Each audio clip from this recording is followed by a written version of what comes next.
Okay, in this video we're going to look at temperature sensing, and this is a circuit we're going to use right here. Now the actual temperature sensor is a DS1620, originally manufactured by Dell Semiconductors and now by Maxim, and that's the sensor right there. It's an 8-pin DIP chip IC, and the temperature sensor is actually embedded inside the chip itself. Now to read temperature values from this chip you need some smarts. So our smart will be an Arduino Nano. And on the DS1620 there is a bidirectional data line, a clock, and a reset pin. So this is a synchronous link, and that's connected to the Arduino Nano through 3 of the GPIOs. Now the DS1620 can also be used as a thermostat, which you can see the 3 LEDs here, and we'll discuss that later on in this video. So now we'll go to the schematic just to see how this thing is hooked up. Okay, here's the schematic of our little temperature sensor. As you can see, the Arduino Nano, which is being fed 5 volts via the USB port. I'm using 3 GPIO pins on the Nano, D2, D3, and D4, which is a synchronous data communications link over to the DS1620. And on pin 1 is our data line, which is bidirectional. Pin 2 is the clock, and pin 3 is the reset line. Now 5 volts from the Nano is powering up the DS1620, and there's decoupling capacitor on the 5 volt line there. Now the other components that you see here is for the thermostat function. So pin 5, pin 6, and pin 7 drive 3 transistors, which drive 3 LEDs. Now the 1620 cannot source very much current, so I had to use 3 transistors to drive the LEDs. Now the LED on the left is your temperature low threshold, and the LED on the very right is your temperature high threshold, and the LED in the middle indicates call for heat, which is your furnace control. So there's your schematic there. Okay, I have a little program running right now that is reading the temperature values coming from the temperature sensor.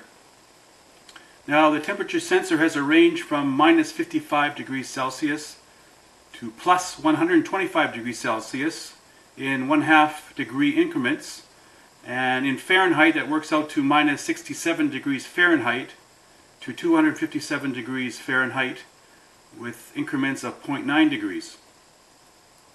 Now the conversion time is about 1 second, so about every 1 second we're getting a temperature reading. So what I'm going to do, I'm going to exercise the range of the sensor. I have a heat gun here and some cold spray, and what I'll do, I'll go through the range. So right now the ambient temperature is 20.5 degrees Celsius. So I'll get my heat gun and we'll heat this up a little bit.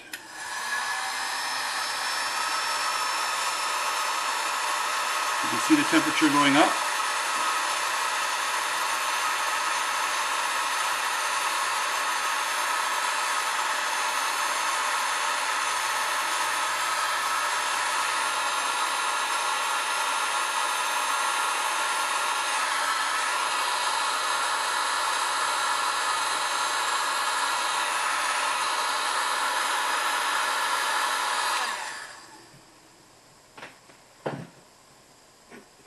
Okay, now I'll hit it with some cold spray and we'll take the temperature down.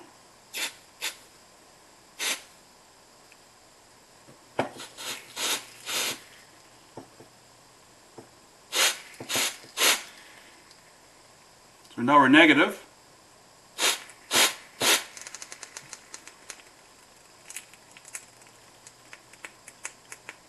So that's a little demonstration of the range of the temperature sensing.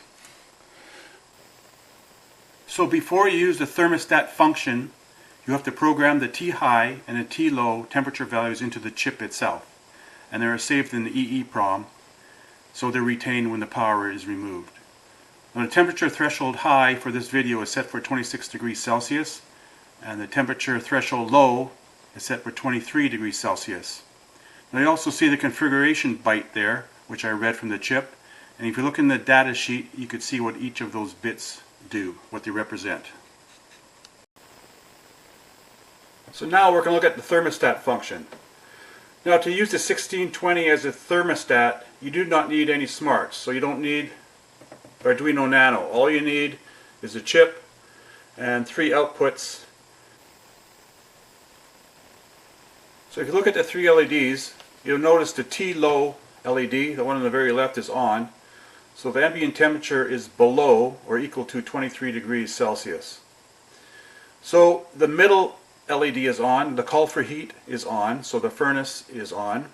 So I'll simulate heat with my thumb. I'll heat up the chip. Now the temperature should be rising. Okay, so you see the T-low LED has gone out. So the temperature now is above 23 degrees, going towards the T-high, which is 26 degrees Celsius. Now once we reach 26, you see there, the furnace shuts off, the call for heat shuts off. I'll release my finger. The temperature should start going down. So now we're below 26 degrees. The furnace is off, and it's going to go down towards the T-low, which is 23 degrees Celsius. So once it hits that, the cycle starts all over again, and the call for heat LED will come on and start the furnace. So that's our cycle. And we have a 3-degree difference between T-low and T-high to give you some hysteresis so you don't get any chattering in your furnace control. So if you hit that set pretty close, as soon as you hit your high temp, and it should come down a little bit, it would turn off, and then it would turn on, and you would get chatter. So with a 3-degree hysteresis, you don't get any chatter. So now you see the temperature has gone below 23 degrees Celsius. The T-low LED has come on, and the call for heat LED in the middle has come on to turn on the furnace.